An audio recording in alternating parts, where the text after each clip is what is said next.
السلام علیکم ورحمۃ اللہ وبرکاتہ۔ دوستو کیا حال ہے؟ امید کرتا ہوں کہ آپ سب خیر و عافیت سے ہوں گے اور ایمان کی بہترین حالت میں ہوں گے۔ دوستو آپ لوگوں سے ایک چھوٹی سی ریکویسٹ ہے، اگر آپ ہمارے چینل پر نئے ہیں تو سب سے پہلے ہمارے چینل کو سبسکرائب کر لیں اور بیل آئیکن کو لازمی پریس کر لیں تاکہ ہر آنے والی نئی معلومات آپ لوگوں تک بر وقت پہنچ سکے۔ دوستو آج ہم اس ویڈیو میں بات کریں گے ارطغرل الغازی کی سیریل 3 سیزن کے بارے میں، سیزن 1، سیزن 2 اور سیزن 3 کے خلاصے کے بارے میں۔ دوستو تو چلو ویڈیو کی شروعات کرتے ہیں۔ کہانی کی شروعات اوغز ترک نسل کے قئی قبیلے کی ہجرت کے منظر سے ہوتی ہے، جب یہ قبیلہ منگولوں کے حملوں سے بچنے کے دوران ہجرت میں پڑاؤ ڈالے ہوئے تھا۔ 400 خیموں سے آباد یہ بستی اپنے نئی منزل کی تلاش میں ہوتی ہے۔ یہ 13ویں صدی کا زمانہ تھا۔ قحط کے مشکل وقت سے گزرنے کے بعد وہ ایک بہتر جگہ کی طرف ہجرت کرنے کا عزم کرتے ہیں جہاں وہ نئی زندگی کا آغاز کر سکیں۔ سلیمان شاہ قئی قبیلے کا سردار ہے۔ سلیمان شاہ کے 4 بیٹے ہیں، جن میں گندوغدو یعنی گلدارو، سنگورتکین یعنی کہ سارم، ارطغرل اور سب سے چھوٹا دندار ہے۔ سارم کو منگولوں نے پکڑ لیا تھا اور وہ لاپتہ ہے، اسے مردہ سمجھا جاتا ہے، جس پر حائمہ خاتون یعنی کہ سلیمان شاہ کی بیوی کو یقین نہیں ہے۔ اس کے 2 بیٹے گلدارو اور ارطغرل اس کے وفادار ہیں اور قبائلی امور میں حصہ لیتے ہیں۔ قبائلی امور میں بھرپور شرکت کے لیے زلجان کی ابھی عمر نہیں ہے، کیونکہ وہ بہت کم عمر میں ہے۔ سلیمان شاہ کا ایک بیٹا ارطغرل اکثر 3 قریبی ساتھیوں بامسی یعنی کہ بابر، دوغان یعنی کہ روشان اور ترگت یعنی کہ نرگل کے ساتھ شکار پر جاتا ہے۔ شکار کے دوران میں ان کا سامنا ٹیمپلر سے ہوتا ہے، جو 3 قیدیوں کو لے کر جا رہے ہوتے ہیں۔ ارطغرل اور اس کے دوست ٹیمپلرز کو مار دیتے ہیں اور ان تینوں قیدیوں، ایک نوجوان لڑکی جس کا نام حلیمہ سلطان ہے، اس کے باپ شہزادہ نعمان اور اس کے بھائی لعیت یعنی کہ شہیر کی جانیں بچا لیتے ہیں، جن کو پھانسی دی جانی تھی۔ ارطغرل اور اس کے دوست ان بازیاب شدہ قیدیوں کی اصل شناخت کہ ان کا تعلق سلجوقی سلطنت کے ایک عظیم گھرانے سے ہے جانے بغیر ان کو اپنے قبیلے لے آتے ہیں۔ ایک بار پھر پکڑے جانے کے خوف نے حلیمہ اور اس کے اہل خانہ کو ان کی اصل شناخت ظاہر نہ کرنے پر مجبور کیا ہوا ہے۔ قبیلے میں حلیمہ اور اس کے اہل خانہ کی آمد سے قئی قبیلے کو نئی مشکلات آ جاتی ہیں۔ سلجوق سلطنت حلیمہ اور اس کی فیملی کو واپس نہ کرنے کی صورت میں جنگ کی دھمکی دیتی ہے، اور ٹیمپلرز نے قیدیوں کو بچانے کا بدلہ لیا اور نورگل کو قید کر لیا، جو بعد ازاں آزاد کروا لیا جاتا ہے۔ ان دھمکیوں کی وجہ سے کچھ خانہ بدوش افراد سلیمان شاہ کو ان مسائل سے بچنے میں ناقص قیادت کا ذمہ دار ٹھہراتے ہیں۔ اس گروہ کی بے امنی سلیمان شاہ کے منہ بولے بھائی پرتغالوں کی خواہش کے باعث ہے۔ پرتغالوں کی خواہش سلیمان شاہ کو ہٹانے اور قئی قبیلے کے سردار کی حیثیت سے اپنا منصب سنبھالنا ہے۔ سلجان خاتون یعنی کہ شہناز خاتون گلدارو کی بیوی حلیمہ اور اس کی فیملی کے خلاف ہے، لہٰذا وہ گوگچے خاتون یعنی کہ روشنی خاتون اور آئکز یعنی کہ شاہینہ سے سرگوشی کرتی ہے۔ بے امنی کو حل کرنے کی کوشش میں سلیمان شاہ ارطغرل کو اپنے قبیلے کے لیے ایک نیا مقام تلاش کرنے کے مشن پر بھیجتا ہے۔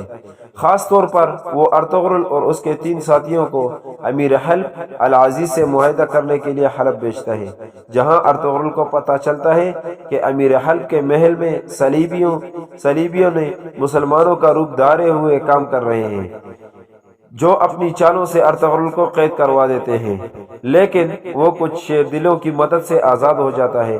شہزادہ نعمان اور اس کی بیٹی حلیمہ سلطان بھی حلب میں آ جاتے ہیں، جہاں پر امیر حلب حلیمہ سے شادی کرنا چاہتا ہے، لیکن حلیمہ سلطان عین نکاح کے وقت انکار کر دیتی ہے۔ بعد ازاں امیر حلب کو سچائی کا پتہ چل جاتا ہے اور وہ ارطغرل سے معذرت کر لیتا ہے۔ پرتغالوں کی غداری بھی سامنے آ جاتی ہے اور اس کی گردن ارطغرل کی تلوار اڑا دیتی ہے، جبکہ شہناز خاتون بھی توبہ طائب ہو جاتی ہے۔ دوستو یہ تھا سیزن 1 کا خلاصہ، جو آپ کو یقیناً پسند آ گیا ہوگا۔ تو اب چلتے ہیں دوسرے سیزن کی طرف۔ دوسرے سیزن میں ارطغرل کو بائیجو نویان کی سربراہی میں منگولوں کے سپاہی اپنے سربراہ تنگوت سے مل کر قید کر لیتے ہیں۔ دری اسنا یعنی اسی اسنا حائمہ خاتون کی سربراہی میں قئی قبیلے نے دودرگا قبیلہ سے پناہ مانگی ہے، جس کی سربراہی حائمہ خاتون کا بھائی کرکت بے یعنی سردار خوشنود کر رہا ہوتا ہے۔ ارطغرل کا منگولوں سے فرار اور اس کے نتیجے میں اس کے قبیلے میں واپسی اس کے اور اس کے کزن توتکین یعنی کہ تیمور خوشنود کا بیٹا جو دودرگا کے سپاہیوں کا سربراہ ہے، اس کے درمیان میں اندرونی تنازع پیدا کر دیتی ہے۔ خوشنود کی دوسری بیوی ایتولین یعنی کہ عالیہ خاتون اس کی پیٹھ پیچھے پلان بناتی ہے تاکہ اس کا بھائی گمشتکین یعنی کہ مہر الدین امیر سعادتین کوپیک کی مدد سے سردار بن سکے۔ بعد ازاں جب وہ حلیمہ خاتون اور شہناز خاتون پر حملہ کر رہی ہوتی ہے تو قئی قبیلے کا سپاہی عبد الرحمن غازی اسے قتل کر دیتا ہے۔ ارطغرل کے طویل گمشدہ بھائی سارم کی بھی آمد سے تناؤ مزید بڑھ جاتا ہے۔ سردار خوشنود کے قتل میں سہولت کار بننے کے جرم میں مہر الدین کی گردن ارطغرل کی تلوار اڑا دیتی ہے۔ نویان تیمور اور روشنی خاتون کو شہید کر دیتا ہے۔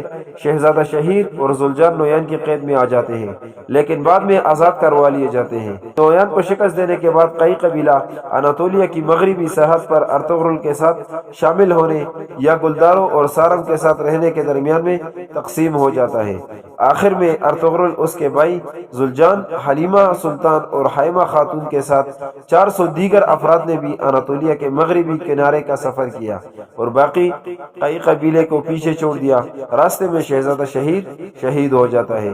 دوستو تو یہ تھا سیزن 2 یعنی دوسرے سیزن کا خلاصہ، تو یقیناً یہ بھی آپ کو پسند آ گیا ہوگا۔ تو اب چلتے ہیں تیسرے سیزن کی طرف۔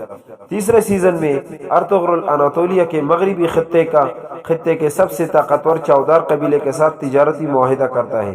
سردار جاندار چودار قبیلے کا سردار اور اس کے بچے اورال، اسلحان اور الیار کی سربراہی میں چودار تجارت میں بہت ہنرمند ہیں، تاہم اورال شیطانی ذہن کا لالچی انسان ہے اور اپنے والد کی جگہ سرداری کی تلاش میں ہے اور اس کے حصول کے لیے یہ کچھ بھی کر سکتا ہے۔ ہانلی بازار پر ارطغرل کی فتح کے بعد اورال کو ارطغرل کی قالینوں کو جلانے اور اس کے سپاہیوں کو شہید کرنے اور قلعہ جائیسار عیسائیوں کا قلعہ کے گورنر کے قتل کے جرم میں اس کے کردار پر سزائے موت سنائی جاتی ہے۔ امیر سعادتین کوپیک کی مدد سے اورال کو رہا کیا جاتا ہے اور وہ ترکوں کے ساتھ خونی جنگ کے خواہاں قلعہ جائیسار کے نئے کماندار ویسولیس سے مدد مانگ لیتا ہے۔ ارطغرل نے الیار کے ساتھ مل کر اورال اور ویسولیس کو شکست دینے کا عزم کیا لیکن الیار بھی شہید ہو جاتا ہے۔ ارطغرل کا بیٹا گندوز پیدا ہوتا ہے اور بابر نے حلینا یعنی مقتول گورنر کی بیٹی سے شادی کی ہے جو بعد میں مسلمان ہو گئی اور اس کا نام حلینا سے تبدیل کر کے حفصہ خاتون رکھا جاتا ہے۔ چودار کے ساتھ اپنے تعلقات کو مستحکم کرنے کے لیے ارطغرل نے نورگل سے درخواست کی کہ وہ اسلحان سے شادی کرے جو وہ قبول کر لیتا ہے۔ ارطغرل کو سلطان علاء الدین نے سردار اعلیٰ کا خطاب دیا ہے جو سعادتین کوپیک کو غصے میں پاگل کر لیتا ہے اور وہ ارطغرل کو تباہ کرنے کا عہد کرتا ہے۔ قلعہ جائیسار کے نئے کماندار ارس کے ساتھ مل کر کوپیک نے ارطغرل کے لیے ایک جال بچھایا اور بظاہر ارطغرل سیزن کے اختتام پر شہید کروایا جاتا ہے۔ دوستو تو یہ تھا سیزن 3 کا خلاصہ۔ یقیناً آپ کو ان تینوں کا خلاصہ اچھا لگا ہوگا اور ویڈیو بھی پسند آ گئی ہوگی۔ دوستو اگر ویڈیو اچھی لگی ہو تو ویڈیو کو لازمی لائک کریں اور کمنٹ سیکشن میں اپنی رائے کا اظہار ضرور کریں۔ تو ملتے ہیں نیکسٹ ویڈیو میں کچھ نیا لے کر، تب تک کے لیے ہم آپ سے اجازت چاہتے ہیں۔ اللہ حافظ، اپنا ڈھیر سارا خیال رکھنا۔